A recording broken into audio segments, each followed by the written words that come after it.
Someone buys a 34-inch ultra-wide monitor. Maybe they saw it at a friend's house. Maybe they watched a YouTube setup tour. The screen is enormous, curved, gorgeous. It makes every other monitor look like a toy. They set it up. For about 2 weeks, everything is perfect. Then the reality of daily use starts settling in. The browser tabs are too far apart. Reading documents means moving your head constantly. In meetings, the webcam built into their laptop is now facing the wrong direction. Games look incredible, but only when they're designed for that aspect ratio, which is less common than the marketing suggested. The resolution is technically higher than their old monitor, but the pixel density is lower because the screen is so much larger, and text actually looks slightly softer than expected. 6 months in, they've moved the monitor back 12 inches to reduce the head movement. They've stopped using half the screen for most tasks. They're running their browser in a window rather than full screen because full screen on a 34-inch ultra-wide is genuinely too wide for reading. The monitor cost $800. It's technically a better monitor than what they replaced. They also kind of miss their old one. This is happening to a lot of people right now, and nobody in the marketing for these products is going to tell them why. The size that looks perfect on a desk tour, the ultra-wide and giant monitor market has exploded over the last 4 years. 32-inch, 34-inch, 38-inch, 42-inch, 45-inch curved, 49-inch super ultra-wide. The sizes keep growing. The desk tour genre on YouTube did a lot of this. Aesthetically, a huge curved monitor looks incredible. The screenshots look incredible. The promotional videos look incredible. What the desk tours don't show is the 6-hour workday. The document you're editing that doesn't benefit from being 50% wider.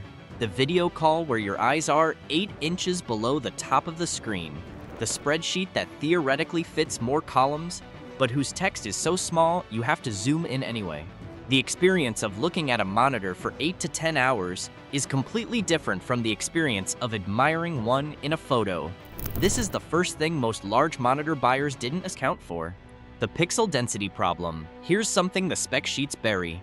A 27-inch 4K monitor has a pixel density of around 163 pixels per inch. Text looks sharp. Images look sharp. Crisp. A 32-inch 4K monitor has a pixel density of around 137 pixels per inch. Slightly softer. Still very good. A 32-inch 2K monitor, which is a common and popular configuration, has a pixel density of around 92 pixels per inch. That's starting to get noticeably softer, especially for text.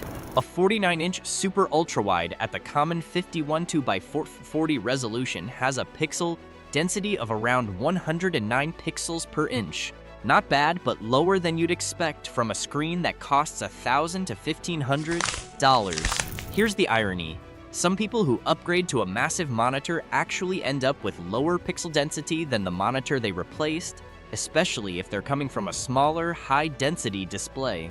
Text that used to look crisp now looks slightly fuzzy. The screen is much bigger, but the content doesn't look better. In some cases, it looks slightly worse. Buyers don't discover this until after they've set the monitor up and started working on it for a few days. The refresh rate trap gaming monitors in large sizes are frequently marketed on their refresh rate. 144 Hz, 165 Hz, 240 Hz. Those numbers are real. And for competitive gaming, high refresh rates make a genuine difference. For everything else, the refresh rate is largely irrelevant. Browsing the web at 240 Hz is functionally identical to browsing at 60 Hz. Watching a streaming video at 240 Hz is identical to watching it at 60 because the content itself is produced at 24 to 60 frames per second. Buyers are paying significant premiums for refresh rates they'll only actually benefit from during the minority of their screen time when they're playing specific games. A monitor marketed as a 240 Hz gaming monitor might cost $300 more than a comparable 60 Hz productivity monitor. If the buyer works on that screen for 8 hours and plays games for one, they're paying a $300 premium for roughly 11% of their usage. Nobody in the marketing explains this math. The curvature debate curved monitors exist for a reason. The idea is that the curve matches the natural arc of your vision, making the edges of the screen feel less distorted and more immersive. For monitors under 30 inches, the curvature is almost entirely marketing. The curve radius on smaller monitors makes almost no perceivable difference to most users. Reviewers have tested this. The science doesn't support the premium. For very large ultrawides, especially 49-inch super-ultrawides, the curvature does help. The edges of a flat 49-inch screen would be genuinely hard to see without some curve. Here, the feature has a functional reason. In between, it's complicated. Most 32 and 34-inch curved monitors provide a mild benefit for gaming and almost no benefit for productivity work. The premium for curvature on a 32-inch monitor is real. The benefit is not clearly real for most buyers. This is something that becomes obvious only after purchase, when the novelty of the curve wears off and the buyer realizes they can't actually perceive a difference in their daily work. The ergonomic problem: nobody mentions buy a monitor over 30 inches and you immediately face a problem that the product photography never shows. Larger monitors typically sit lower relative to eye level because the stands are designed for a desk surface, not for the ergonomic needs of a specific user. The bigger the monitor, the more likely the center of the screen is below where your eyes naturally rest. Proper ergonomics put the top of the monitor at or slightly below eye level. On a massive monitor, the center of the screen ends up well below eye level. Looking at the center of a 45-inch curved monitor for hours means looking downward, which creates neck strain. The fix is a monitor. A good monitor arm for a heavy 38-inch or larger monitor costs $80 to $150. Not all of them support the weight and size of the very largest monitors. This cost and this inconvenience is almost never mentioned in reviews. The reviewer tests the monitor on a review stand in ideal conditions. They don't sit at it for 8 hours and tell you their neck hurts. Buyers figure it out later, usually around the second week. The aspect ratio compatibility trap ultrawide monitors use a 16:9 ratio that's stretched horizontally. The most common formats are 21:9 and 32:9. Here's what the marketing doesn't prominently feature. A meaningful percentage of software doesn't properly support ultra-wide resolutions. Video content is almost universally produced in 16:9. When you watch a movie or a YouTube video on an ultra-wide monitor at full screen, you get black bars on the sides. The usable image is the same size as it would be on a normal monitor. Some games don't support ultra-wide natively. They run in 16:9, centered on the screen, with black bars on both sides, or they stretch the image to fill the screen, creating distorted graphics. Productivity software has mixed support. Microsoft Office works fine. Some vertical applications and some enterprise software doesn't adapt well to extreme aspect ratios and ends up displaying menus and sidebars awkwardly. The experience the buyer imagined, a seamlessly wide workspace where everything spreads out beautifully, runs into constant friction with software that wasn't designed for it. The GPU tax running a large, high-resolution, high refresh rate monitor requires significantly more graphics processing power than running a standard monitor. A computer that runs a standard 1080p monitor at high performance might struggle with a 4K 38-inch ultrawide. The resolution is higher, the pixel count is dramatically higher, the GPU has to push more data to fill that screen. Buyers who don't own modern graphics cards discover this after purchase. Their computer runs fine. The monitor displays an image, but gaming performance drops. Video editing becomes slower. Tasks that ran smoothly now have more lag. The fix is upgrading the GPU. GPUs have cost anywhere from $300 to over $1,000 in recent years depending on the tier. The monitor cost $800. The GPU upgrade to properly drive it costs $500. The total cost of the upgrade is now $1,300, and nobody calculated that before buying. The 49-inch super ultra-wide reality. These monitors are their own category and deserve specific attention. The 49-inch super ultra-wide running at 5120 by 1440 resolution is marketed as a dual monitor replacement. The promise is that you get the equivalent of two 27-inch monitor in a single seamless panel. This is partially true. The horizontal workspace is genuinely enormous. For certain workflows, particularly financial analysis, multi-window development work, or video production with complex timelines, these monitors provide real benefits. For most users, the reality is more complicated. The vertical resolution is only 440 pixels. On a 49-inch screen, that means the display is relatively short compared to its width. Content from top to bottom of the screen is less than on a standard 27-inch 4K monitor. Video watching requires black bars on all four sides for almost all content, because almost nothing is produced in a 32:9 aspect ratio. Gaming support is even more limited than standard ultra-wides. These monitors weigh significantly more than standard monitors. Some weigh over 20 pounds. Most monitor arms don't support them. The stands that come with them take up enormous desk space. The price is typically between $1,000 and $2,000, depending on panel type and features. The buyers who genuinely benefit from this form factor are real.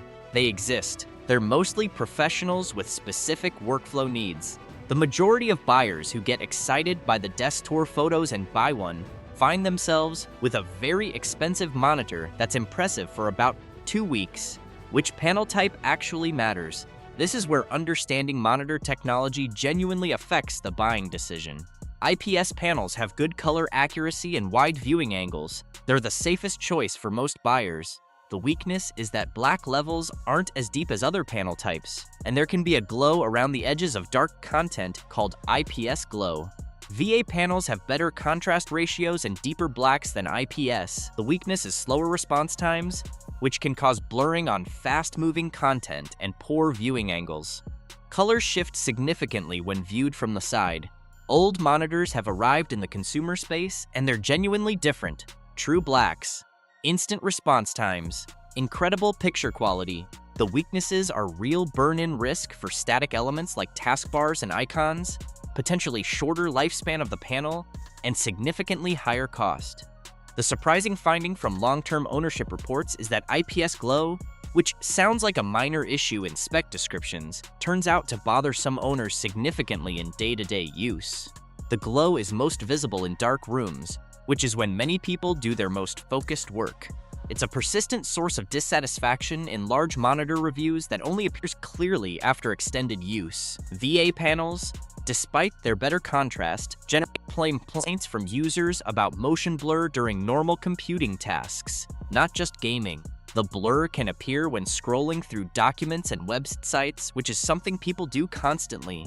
The practical takeaway is that for mixed productivity and media use, IPS remains the most reliable choice. VA makes sense only if the buyer primarily consumes content in a dark room where contrast matters most. Old makes sense for buyers with a budget that allows it and workflows without static elements left on screen for hours. The warranty and dead pixel situation. Large monitors are more likely to have panel defects simply because the panel is larger and there's more area where something can go wrong. The industry standard warranty policy on dead pixels is, for many manufacturers, not to replace a monitor unless it has a minimum number of dead pixels. For some brands, a single dead pixel in the center of the screen still doesn't qualify for replacement under warranty. On a 24-inch monitor, one dead pixel is annoying but might not be in your main line of sight. On a 49-inch super-ultrawide that you're staring at for 8 hours, one dead pixel in the wrong location is maddening.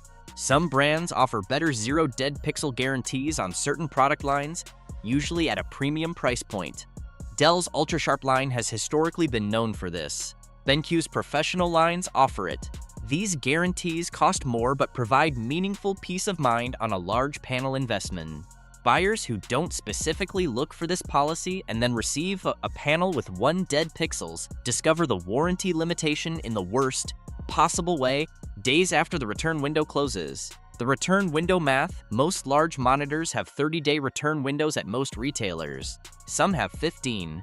The pattern of ownership satisfaction for large monitors is notably different from smaller monitors.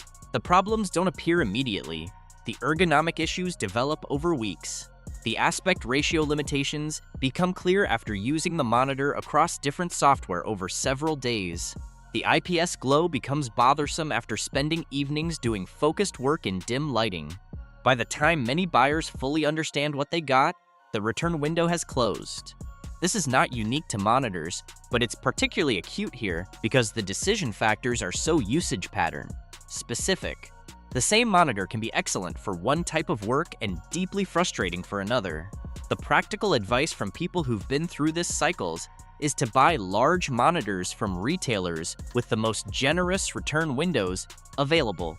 As 90-day return policy on electronics has saved numerous monitor purchases that turned into regrets. Best Buy's 15-day window has not saved nearly as many. The brands that consistently perform looking at long-term owner satisfaction data, repair rates, and warranty experiences, patterns emerge that marketing doesn't emphasize. Dell's ultra-sharp line has consistently strong reliability ratings over multi-year ownership. They're not the most exciting option, and they're not always the best value, but they fail less often and customer service handles the failures that do occur better than most. LG produces panels used by many other brands, including Apple.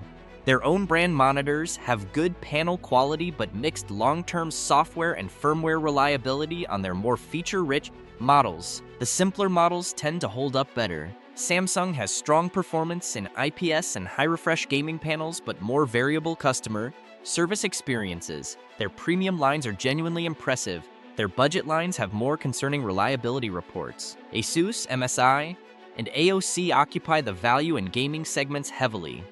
Reliability data on these brands is more variable. At the higher end of their lineups, quality is generally solid. At the budget end, quality control complaints are more common. The concerning pattern is that the brands producing the most visually impressive desk tour-ready monitors, the ones with aggressive RGB lighting, unusual designs, and extreme specs, tend to have the most reliability complaints in long-term ownership discussions. The boring professional monitor from Dell or the straightforward display from LG tends to last longer and cause fewer problems. This mirrors the broader consumer electronics pattern, where the product designed to look impressive in marketing photographs isn't always the product designed to work reliably for 5 years. The size that actually works after filtering through all the data, owner experiences, and ergonomic research, there's a fairly consistent finding about what actually works for most people. 27-inch 4K for primarily productivity and content creation.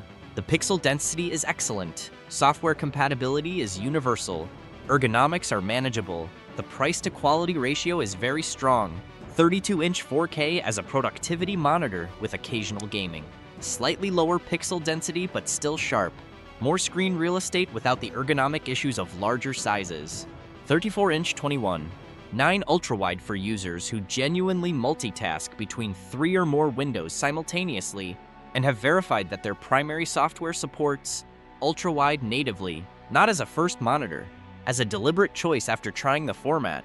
49-inch super-ultrawide only for specific professional workflows where the horizontal space provides verifiable productivity benefits, and only for buyers willing to invest in appropriate furniture, a heavy-duty monitor arm, and a GPU capable of driving it properly. The lesson from the regret stories is almost always the same. Buyers picked a size based on how impressive it looked in photos rather than based on their specific workflow and environment. The monitor that looks best in a YouTube thumbnail is not necessarily the monitor that's best to use for 8 hours every day. What the return data suggests retailers that track return rates don't publish this data publicly, but patterns emerge from customer service forums and Reddit discussions. 49-inch monitors have noticeably higher return rates than standard monitors.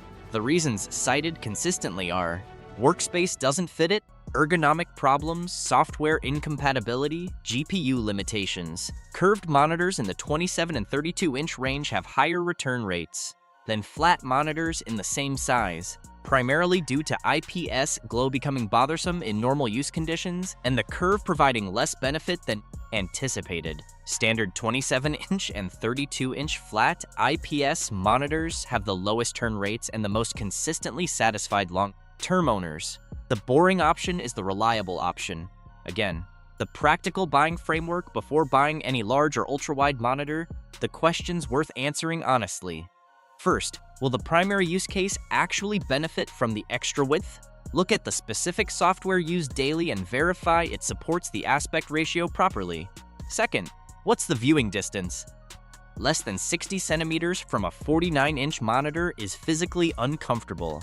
Most desk setups put the user closer than the ergonomically appropriate distance for screens over 32 inches. Third, what GPU is driving this? Look up what's needed to run the target resolution at the target refresh rate and verify the existing hardware qualifies. Fourth, is there space for a monitor arm if the stand doesn't position the screen correctly? Fifth, what's the return window and what's the return policy on dead pixels? If all 5 questions